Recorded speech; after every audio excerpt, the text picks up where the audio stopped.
Rebecca sat in the kitchen, stirring sugar into her cup, contemplating the end of her marriage as she tapped her teaspoon.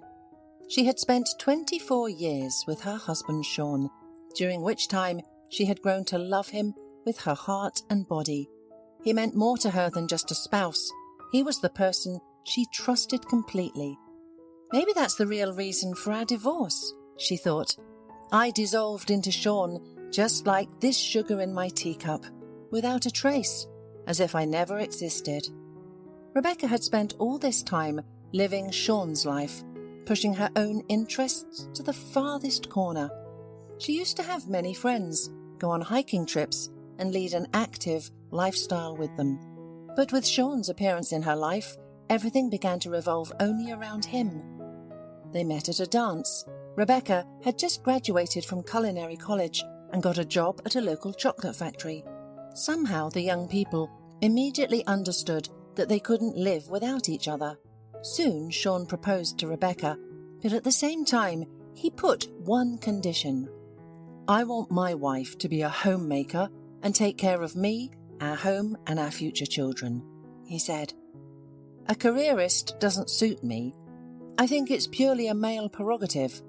So, if you intend to climb the career ladder and work from morning till night, instead of spending that time with your family, then we're not a match. That's how my father lived with my mother, my grandfather and great-grandfather too. I'm not going to change the established order.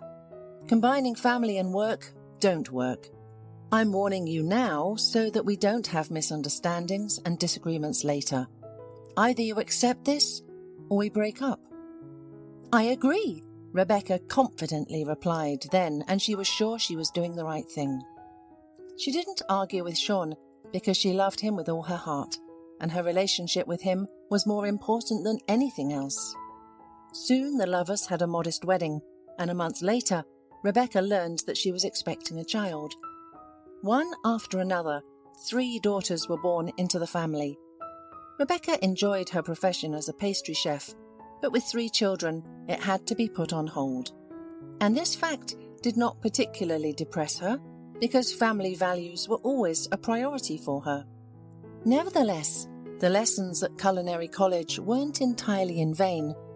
The skills she gained came in handy in the household. She often treated her loved ones and guests to various homemade pastries, and, without false modesty, it could be said that her New York cheesecake, Black Forest cake or lemon eclairs were much better than store-bought ones. At every family celebration, Rebecca prepared something special. Her baking invariably became the main treat at all her daughters' school activities. Your food is always so delicious. It's evident that it's cooked with heart. And most importantly, the homemade ingredients are natural, no chemicals, taste enhancers, or other harmful additives. That's such a rarity these days. The parent committee members and teachers always praised Rebecca. Cooking helped Rebecca relax and relieve stress. It was a kind of meditation for her. She belonged to the category of people who fear change anywhere, but not in their own kitchen. In ordinary life, Rebecca was an indecisive woman, but at the stove, she transformed into a fearless innovator who loved to experiment and discover something new. Rebecca and Sean lived well, peacefully and harmoniously. There was warmth, trust and love between them. Each of them fulfilled perfectly their assigned roles, he as the breadwinner and she as the homemaker. Rebecca always felt that their marriage was strong and exceptionally successful. Years went by, the children grew up, started their own families, and flew away from the parental nest. That's when Sean suddenly changed. Rebecca began to notice unpleasant changes in her husband. Once, when her husband was getting ready for work, she brought him a freshly ironed shirt. Sean took it in his hands, scrutinized it critically from all sides, and frowned. "What kind of old stuff is this? Why don't you throw it away? This model is no longer in fashion. I need to buy a new one," he said. "What do you mean, old stuff, Sean? I gave it to you a couple of months ago," Rebecca said, surprised. The husband nervously threw the shirt on the floor. Only old men wear this kind of thing. Everyone in our office is dressed to perfection, and I, thanks to my wife's lack of taste, have to wear all kinds of junk," Sean quipped. "Well, but you said you liked it," Rebecca said, biting her lip. "That means I didn't look at it properly," Sean said irritably. "This shirt is useless. You can use them as rags. I won't wear it. I'm ashamed to wear something like this to work." Rebecca didn't blow things out of proportion and wisely kept quiet, blaming her husband's mood on stress. "Sean has a lot of work lately. He often stays late and is just tired. He's overworked and overwrought," she reasoned. On Friday they took their grandson and went to the summer house. And at the end of the day, as usual, they sat side by side on the porch to have a cup of tea. While their grandson was swinging on the swings, Rebecca told Sean about a funny incident that happened to her at the supermarket the day before. Sean nodded, but Rebecca felt that he wasn't listening. And even though her husband was sitting next to her, mentally he was somewhere very far away. "What are you thinking about? Work?" she asked. "Listen, why don't you go to the gym or do some yoga?"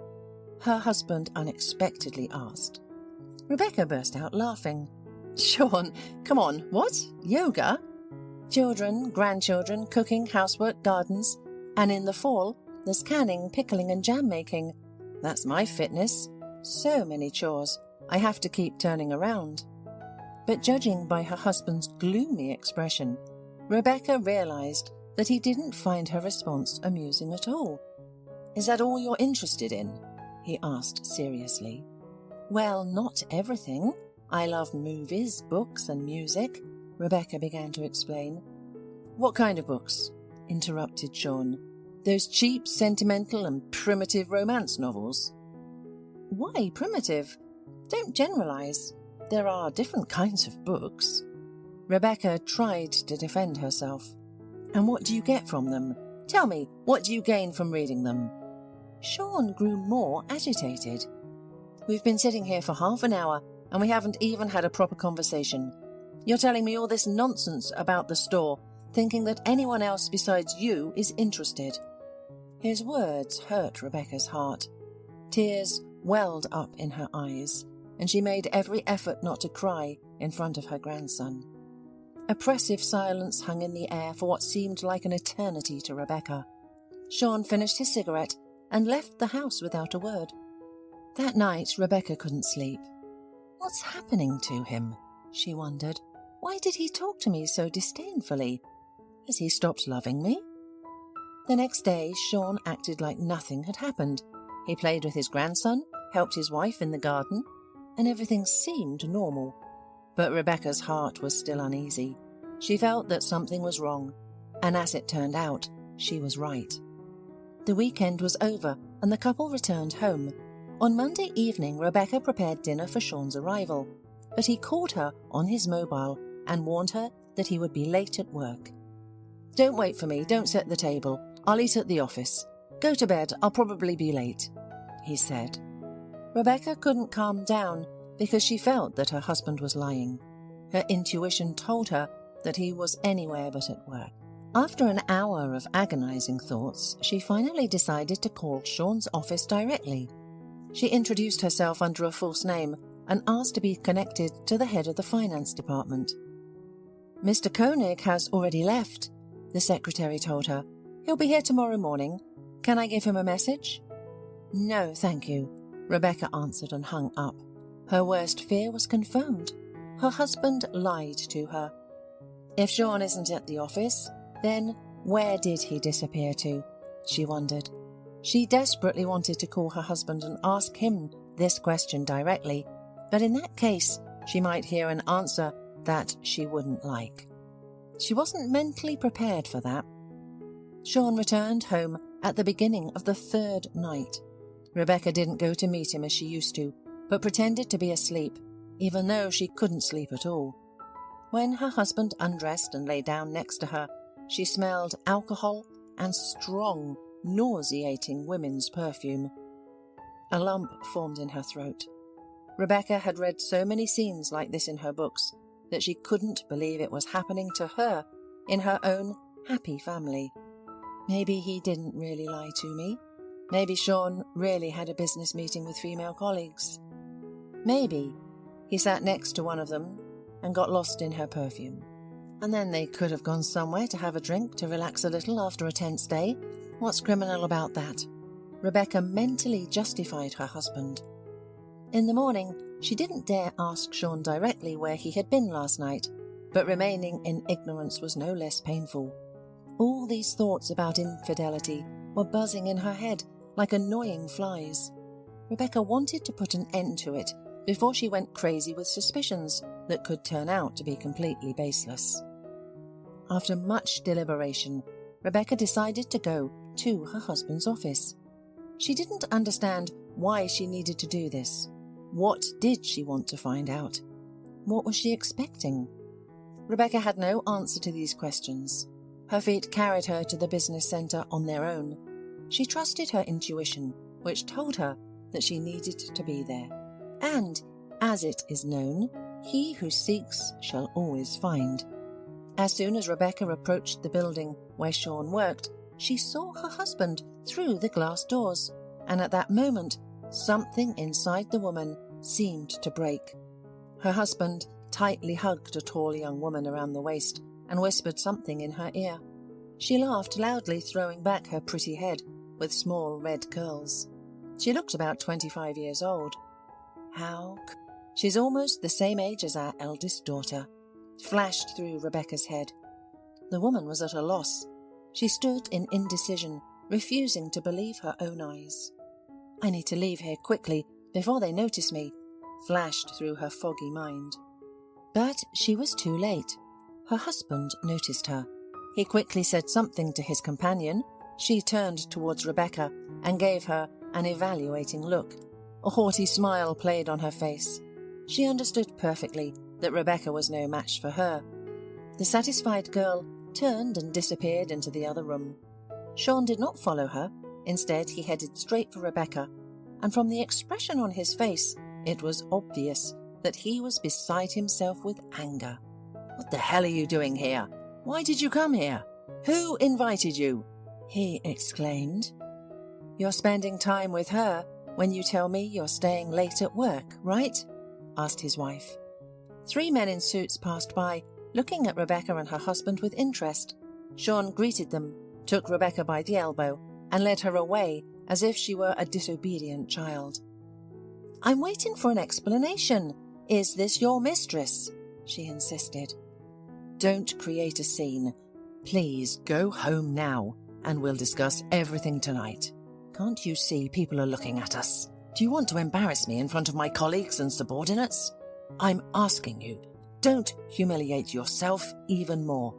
It's enough that you came here." Rebecca looked into Sean's eyes, which were once warm and dear to her, but now showed no pity, compassion or remorse.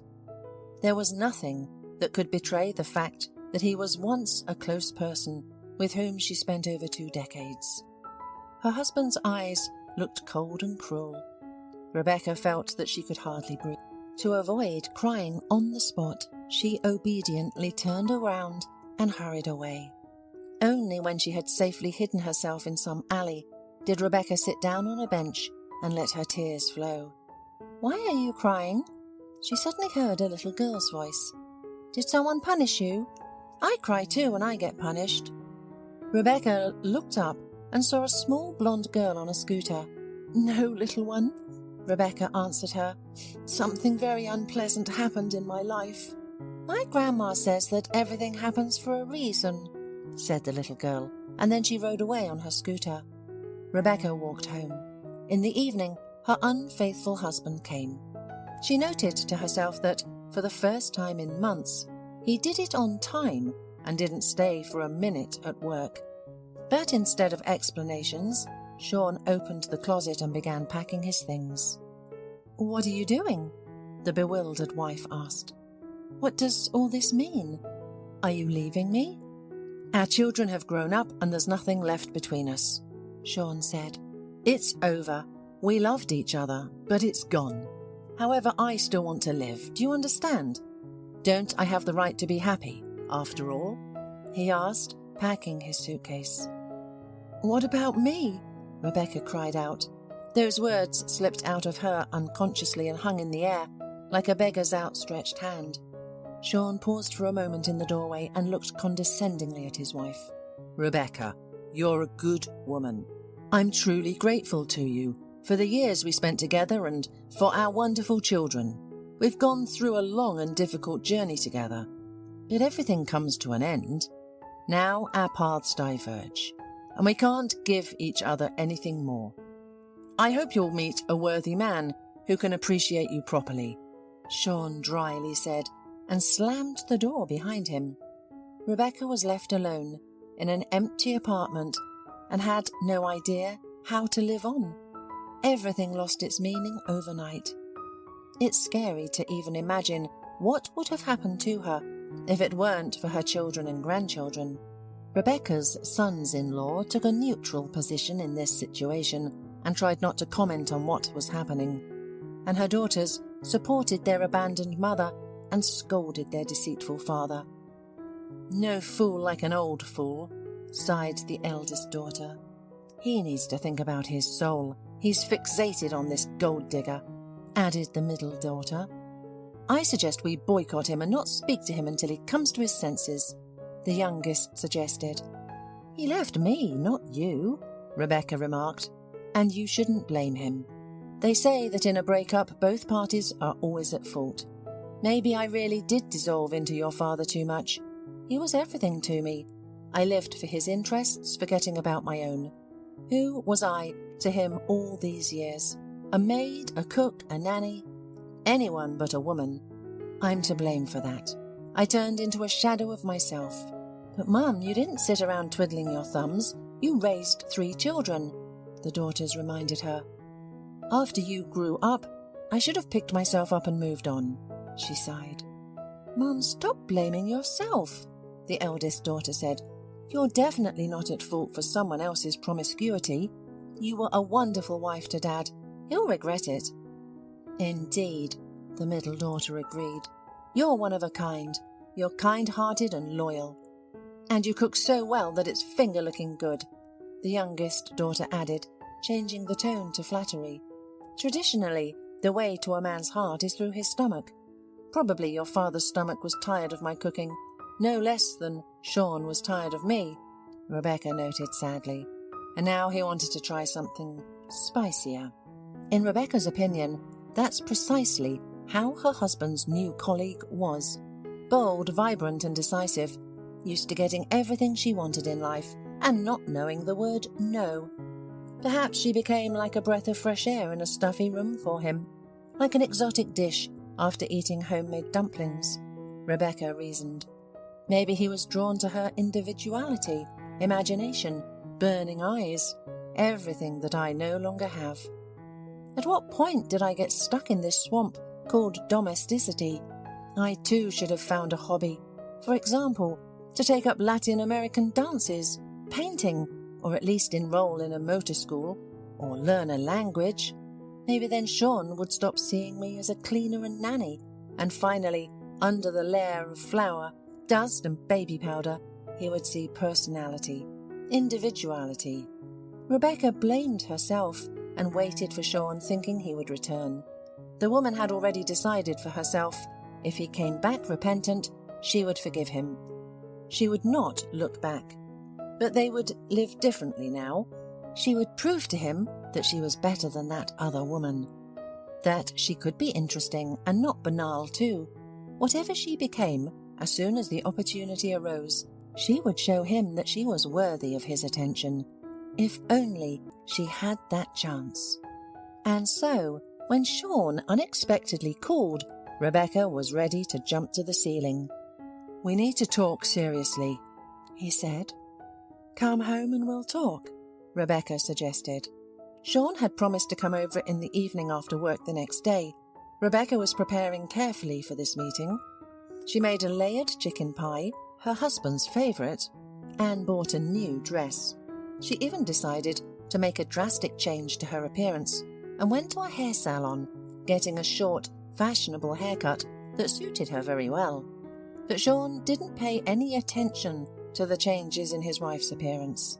He didn't even touch the meal, immediately getting to the point. "I want to tell you that I filed for divorce," he said. Rebecca felt like she had been hit in the head with an axe. At that moment, she felt like a complete idiot, sitting at a festive table in a beautiful dress. The woman realized that there was no going back. The flickering flame of hope for a happy family reunion went out. "That's not all. We also need to discuss something else. I want to sell this house. We can't live together, and we need to figure something out. We'll split the money evenly. Half the money from the sale will go to you, and the other half to me," Sean continued. Rebecca couldn't believe her ears. She couldn't imagine that one day she would have to part with her cozy home, where they brought their daughters from the maternity ward, where they took care of them and raised them, and where every inch and every corner reminded them of their past happiness. "Sean, but I don't want to sell it. This is our family home," protested Rebecca. "What are you talking about? There hasn't been a family or a home for a long time. Stop talking nonsense," Sean retorted. "But our daughters..." "Our daughters have grown up. They've moved away, and we're strangers to each other." Sean got angry. "Wake up and stop living in the past. I'm starting a new life, and I strongly recommend you do the same. We're getting a divorce. I'm putting the house up for sale, and that's not up for discussion anymore. Be thankful that I'm not throwing you out on the street, since you haven't earned a penny. Everything here is thanks to me and my work. Look around carefully. This sofa, this dining table, wall clocks, chandeliers, and even electrical outlets. There's nothing here that was bought with your money." After closing the door behind Sean, Rebecca burst into tears once again. She didn't expect him to blame her for becoming the kind of wife he had once dreamed of. But she didn't have much time to mourn her bitter fate. She had to think about how to live on, or rather, what to live on. For many years, Sean had supported her, and Rebecca hadn't thought about making ends meet. Retirement was still far away, and she needed to find a job. She didn't want to be a burden to any of her daughters. Her daughters had their own lives and their own problems. One had a mortgage, another had a car loan, and the third was still a student and paying for her own education. Rebecca categorically didn't want to become a burden to any of them. She didn't have much choice, so she decided to return to the confectionery factory where she used to work. So the next day, Rebecca went straight to the personnel department. "I'm sorry, but I can't offer you anything," said the stern woman in glasses. "Why not?" Rebecca was surprised. "You have vacancies. I saw it in the newspaper, and there's even a big announcement on the front door saying that the factory urgently needs professionals, and I'm one of them. I'm a confectioner."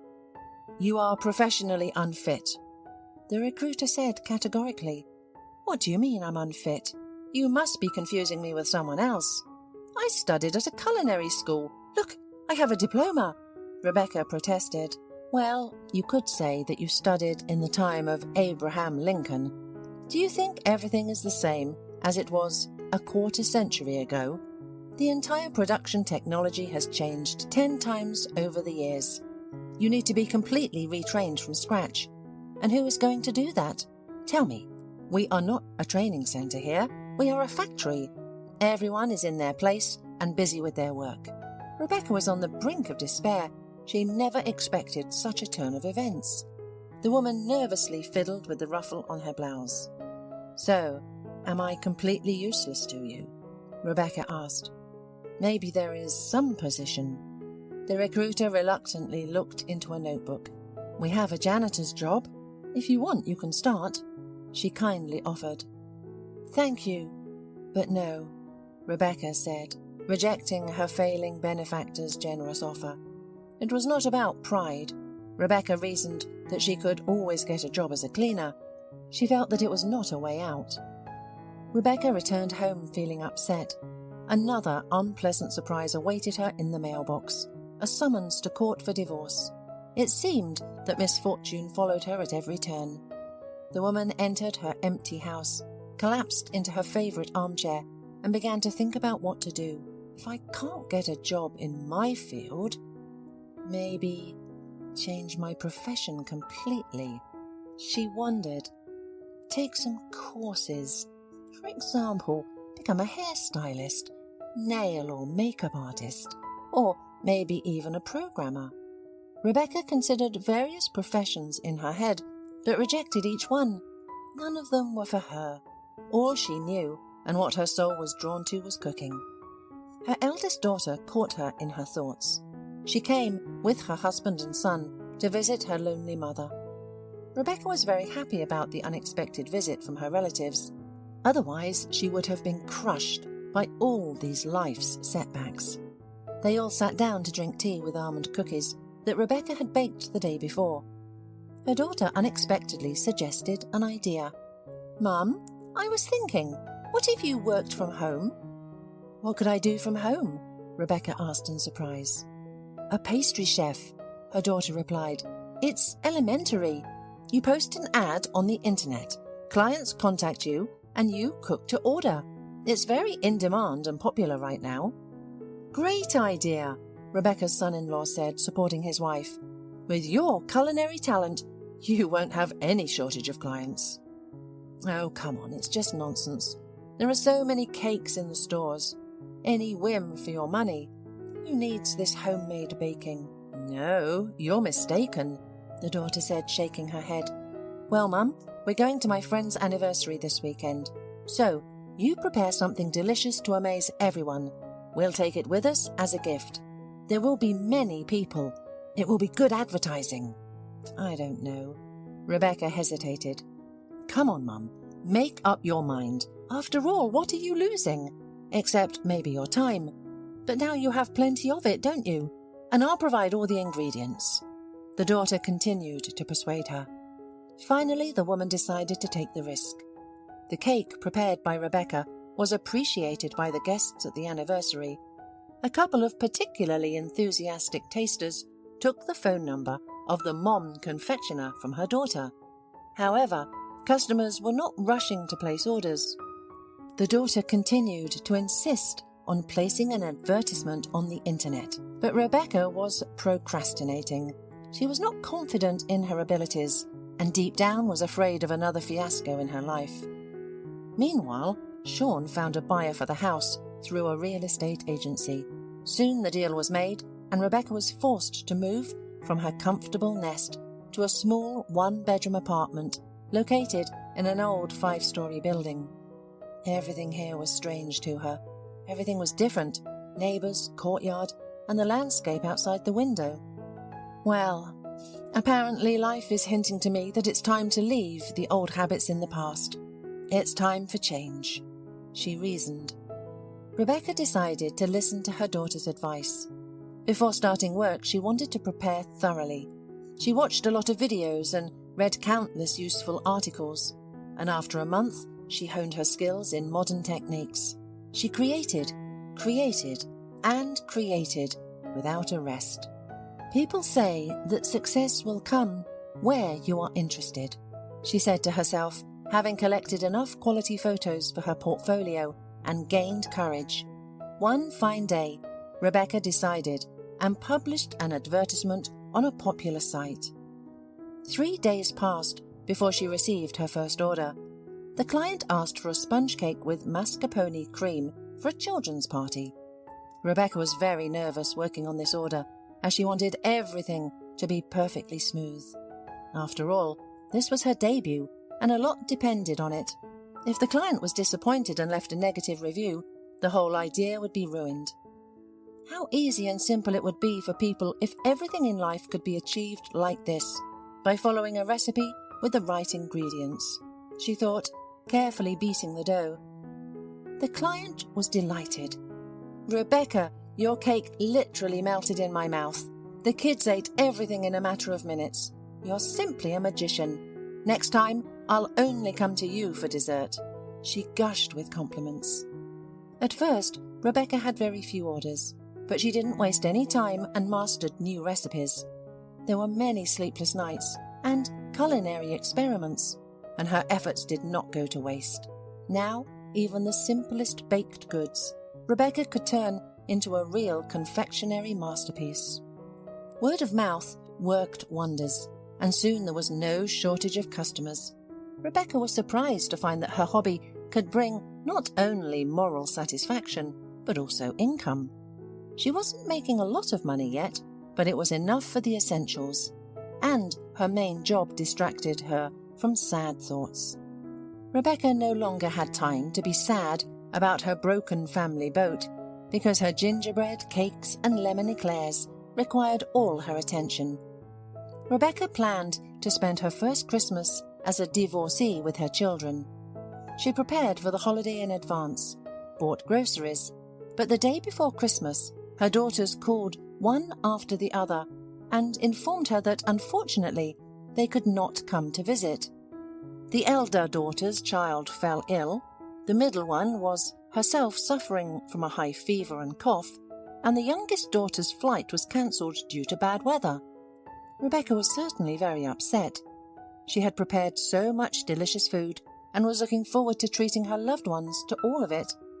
But what saddened her the most was that on this holiday, which she considered the most family-oriented of all in the year, she was completely alone. There are people who easily cope with loneliness, but that was definitely not Rebecca. For her, loneliness was akin to a catastrophe, and if, on ordinary days, she gradually got used to it, then for being alone on Christmas Eve was something new for her. All the festive mood instantly vanished. Tears welled up in her throat, but she took a deep breath and decided not to succumb to melancholy. To distract herself a little, the woman wanted to take a walk. Rebecca put on warm clothes and went outside. The fresh, frosty air hit her face. There was so much snow that it blinded her eyes. Rebecca looked around and suddenly she noticed an unfamiliar man on a bench near the entrance. Although Rebecca moved here only a few months ago, she managed to get to know her neighbours. However, she had never seen this person before. At first glance, he looked quite decent. Well, let him sit there, it's not a big deal. Perhaps he came to visit and is waiting for the hosts, Rebecca thought as she headed towards the park. After an hour of walking, her feet began to freeze. She decided to put an end to her promenade and return home. To her surprise, the stranger was still sitting on the bench. What is he doing outside for so many hours? Wondered the woman. And isn't he cold, sitting in the frost for so long? It's not May outside. Rebecca took out the key to the intercom to open the door. The man rose from his seat and walked towards her, evidently intending to enter the building. Rebecca was cautious and blocked his path, asking, "Which apartment are you from, sir?" The man looked confused and stammered, "Apartment 40. "You're lying. No one lives in 40th, Rebecca replied. The man shamefully lowered his gaze. "I'm sorry, you're right, I lied to you. I just got cold and wanted to warm up a little," he confessed. "I know people like you. They showed it on the news. Last week they warmed up somewhere and then robbed off the whole floor," Rebecca said, but immediately regretted her careless words. The man did not look like a thief at all. On the contrary, he had a very intelligent appearance, a neat beard, a well-groomed moustache. But what touched the woman the most were his eyes, full of sadness. "I'm so cruel I offended a person," thought Rebecca, feeling a pang of conscience. Who knows what sorrow he had, and here I am with my suspicions. "Okay, come in," she said loudly, giving up. "But keep in mind, I remember you well, and if something happens, I can describe it in great detail." "Thank you, but believe me, my photo robot won't need anyone," the stranger assured her. He entered the building and stood next to the radiator, while Rebecca walked up to her second floor and hesitated in front of her front door. She didn't know why, but the image of this stranger flashed before her eyes. So lonely and lost, this completely unfamiliar man reminded her of herself. Rebecca hesitated for a couple of minutes and then went down to the first floor. The man was still standing by the radiator. "Hey, do you want to eat?" she suddenly asked him. The man looked up at her in surprise. "To be honest, I'm starving," he said quietly. "Then come to my place," said Rebecca, and the stranger obediently followed her. As they climbed the stairs, Rebecca scolded herself for dragging the first person she met. And maybe this man just looks decent, but in reality he's a thief. A recidivist. Now he'll hit me on the head and bye-bye. Her mind began to paint her pictures, one more frightening than the next. In the hallway, Rebecca's unexpected guest neatly hung his coat on the hanger and took off his shoes. He looked impeccable, a snow-white starched shirt, trousers with creases. He doesn't look like a criminal, the woman thought. Let me introduce myself. My name is Peter, the man said, smiling broadly. His smile was so genuine and kind-hearted that Rebecca's heart told her it cannot belong to a bad person, and her heart felt a little lighter. And I'm Rebecca. Wash your hands, Peter, and come to the kitchen, the hostess briskly commanded. Soon they sat down at the table, and Peter's eyes widened at the variety of treats. Tell me, Rebecca, why do you cook so much if you live alone? Are you such a gourmet? He asked. On what basis do you assume I live alone? The woman asked, surprised. Maybe my husband will come home soon. Oh, unlikely, Peter remarked. There are only your slippers in the hallway, and there's only one toothbrush in the bathroom. Wow, you're quite the detective, the woman whistled. To some extent, answered Peter. I'm an auditor. I expose the dirty deeds of others. You must be a terrible auditor if you have nowhere to go on Christmas Eve, Rebecca sarcastically remarked. Your assumptions are incorrect, Rebecca. Don't take it the wrong way, but I'm the best auditor in this city. However, unfortunately, even the best sometimes have nowhere to go. What happened to you? Did you have a fight with your wife and she kicked you out? The hostess guessed. Once again, you're wrong. I had a wonderful wife, but she passed away 2 years ago, and our only son recently got married and brought his young wife into the house. Honestly, I'm not a confrontational person, but I can't stand untidiness. I'm used to cleanliness, not only in documents and balance sheets, but also around me. And my daughter-in-law turned out to be so wayward, doing nothing all day but painting her nails and being on the phone. Today, I made a remark to her that it's Christmas, and she could at least clean up for the holiday. She immediately burst into tears and ran to my son, saying, Your father is mistreating me. He's a good guy, but he's too easy influenced. Of course, we had a big argument, and I got offended and left.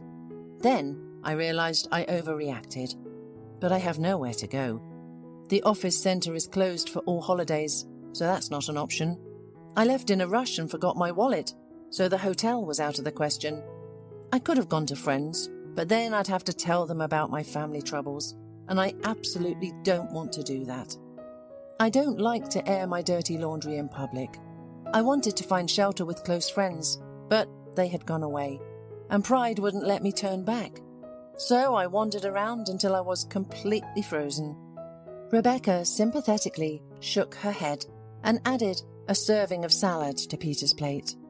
Young people need to live separately, she said. You need to move out with your son and daughter-in-law, and then peace will come. You're absolutely right. I understand perfectly well that I should let go of my son, but deep down I don't want to. Maybe I'm an egotist. To be honest, I'm terrified of being alone, Peter confessed. I know how you feel, said Rebecca. There's nothing to be ashamed of.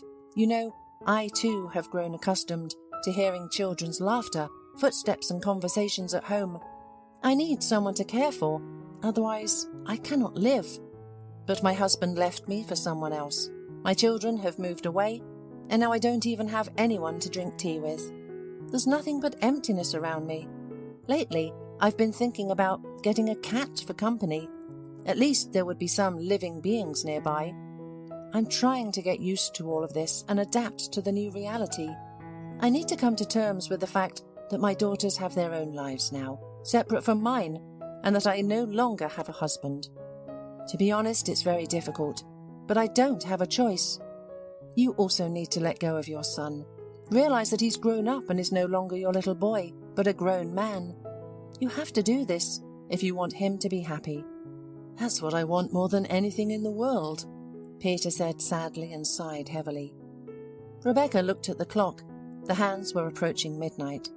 She didn't even notice how time had flown by during their heartfelt conversation. "Listen, it's Christmas today. Maybe we should open a bottle of champagne. It's a holiday and we're sitting here with sad faces like we're at a funeral," she suggested. Peter supported Rebecca's idea, uncorked the bottle, poured it into crystal glasses and made a beautiful toast to the hostess, praising her beauty, kindness, and culinary talent. Half the night, Rebecca and her guest talked about life and poured their hearts out to each other. Rebecca saw that Peter was burdened by the quarrel with his family, that he couldn't find his place because of this stupid conflict with his only son and daughter-in-law. Leave all the grudges and start the new day by taking the first step. "Call your son," she urged her guest. And Peter gave in. He dialed his son's number, apologized, and his son was pleased to hear from his father and also apologized to him. "We are beside ourselves trying to find you. We were so worried. We spent the whole Christmas sitting by the phone and calling friends and hospitals. Thank God you're alive and well. Give us your address. We'll come pick you up now," his son said to his wayward father. 20 minutes later, their car was parked in front of Rebecca's building. "Thank you for your kindness, for your responsiveness, for this wonderful evening, for the beautiful table and treats. You cook amazingly. You have a real talent. I haven't eaten this well since my wife was alive." Peter said goodbye, kissed the hostess's hand and left. Rebecca closed the door behind her unexpected guest, and her soul immediately felt empty. She had enjoyed being with this man so much. It was so calm and easy, so warm and cozy. Apparently, his departure made her feel loneliness even more acutely, as if someone dear had touched her soul and disappeared. "It's a pity he left so soon," the woman thought. "He's such a good man, intelligent, educated, and emotional. It was so good, so easy to be with him. It's wonderful how simple human happiness is. All you need is to be close to a kindred soul. And it doesn't matter what you do together. Wake up, have dinner, go for a walk, watch TV, or just be silent. The main thing is to be close to someone who really matters to you." Rebecca looked at herself in the mirror.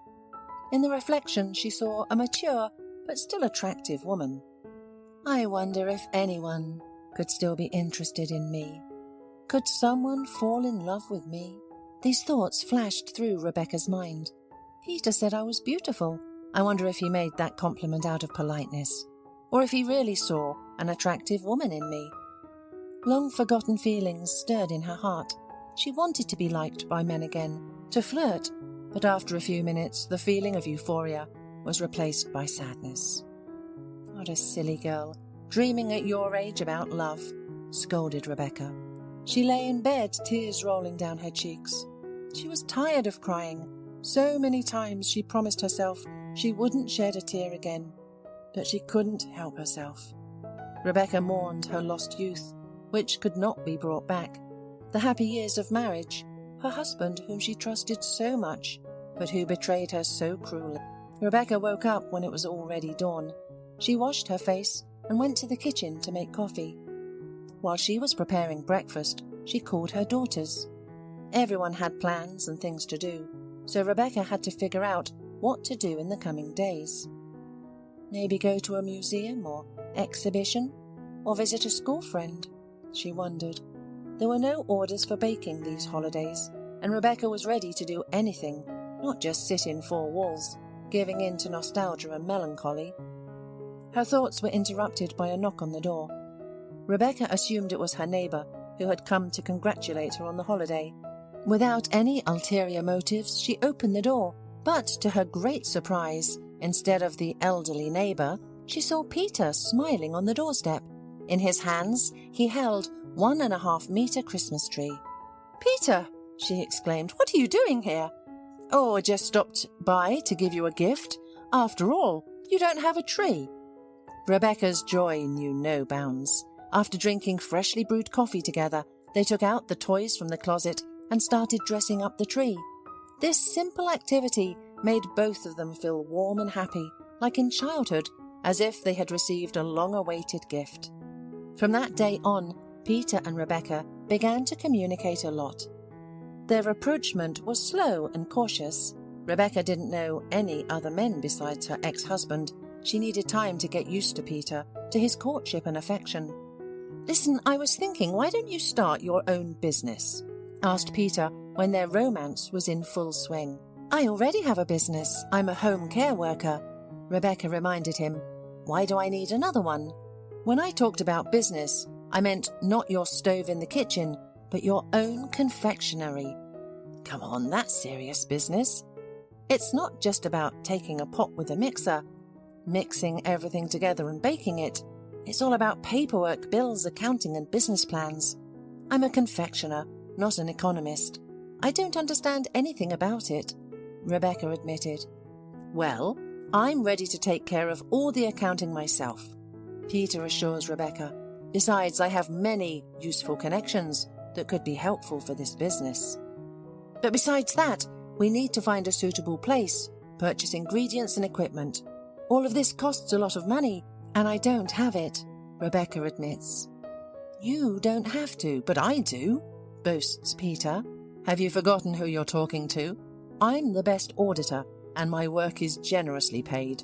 I've managed to save up a tidy sum lately, so why let it just sit there?"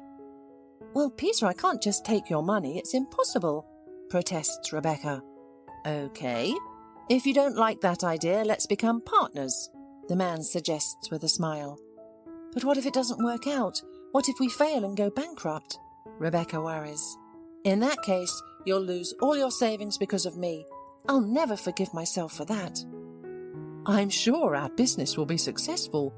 Can't your cakes leave anyone indifferent?"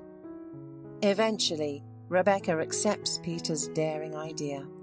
But before putting it into action, she decides to strengthen her skills.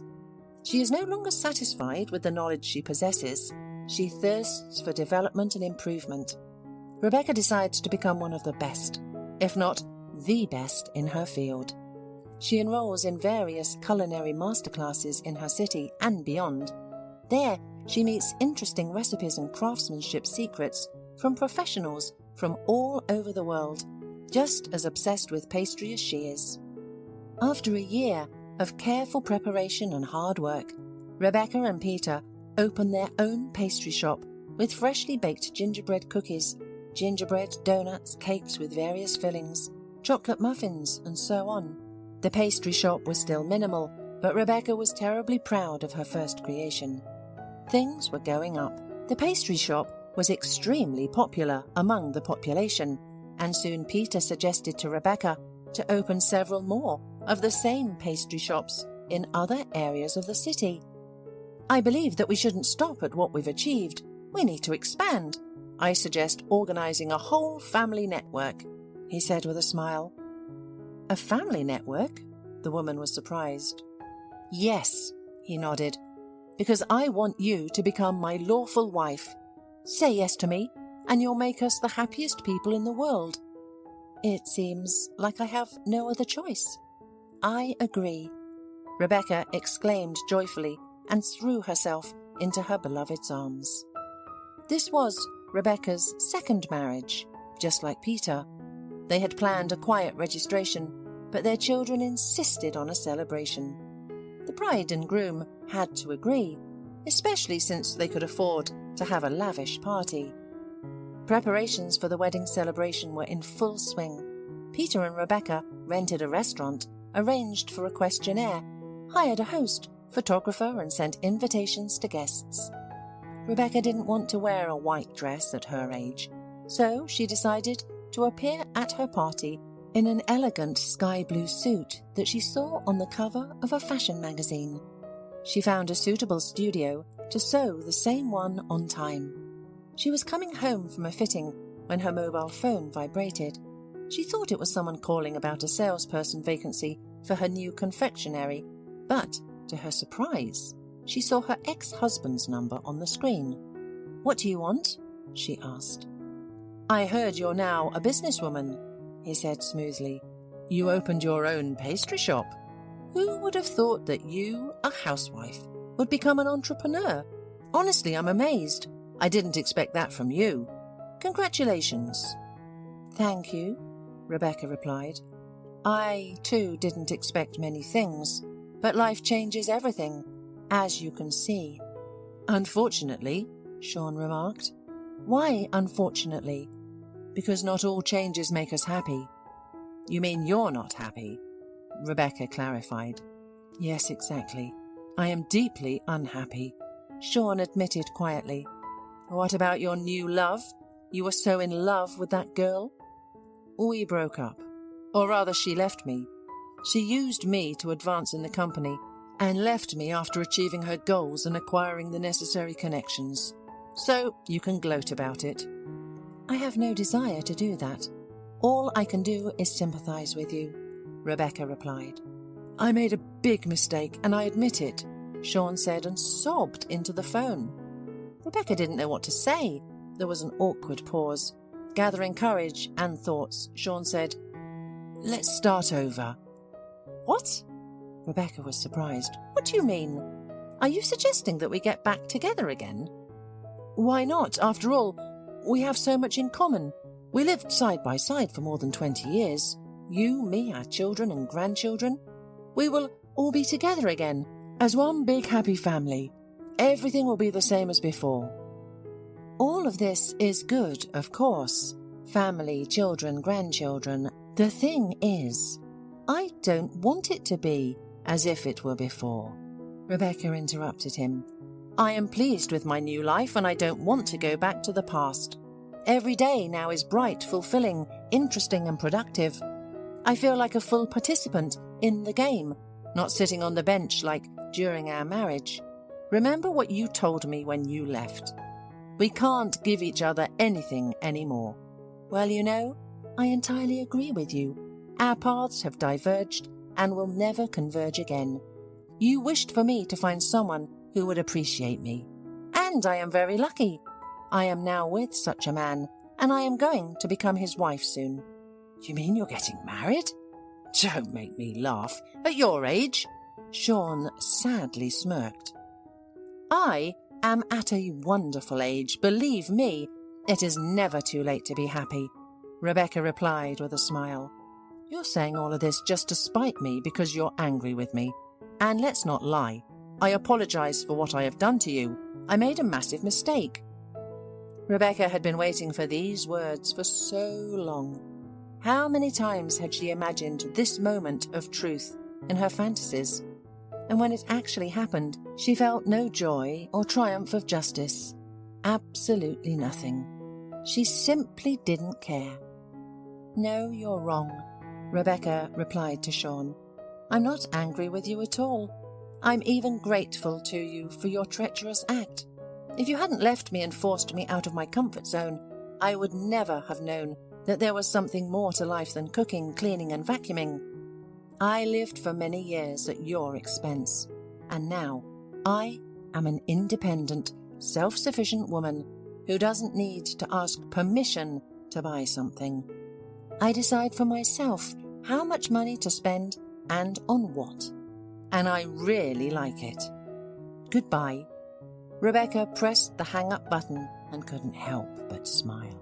She remembered the little girl on the scooter. Now she was absolutely sure that everything that happened in our lives was for the best, and even the bitterest disappointments can turn into happy new encounters and crushing defeats into brilliant victories.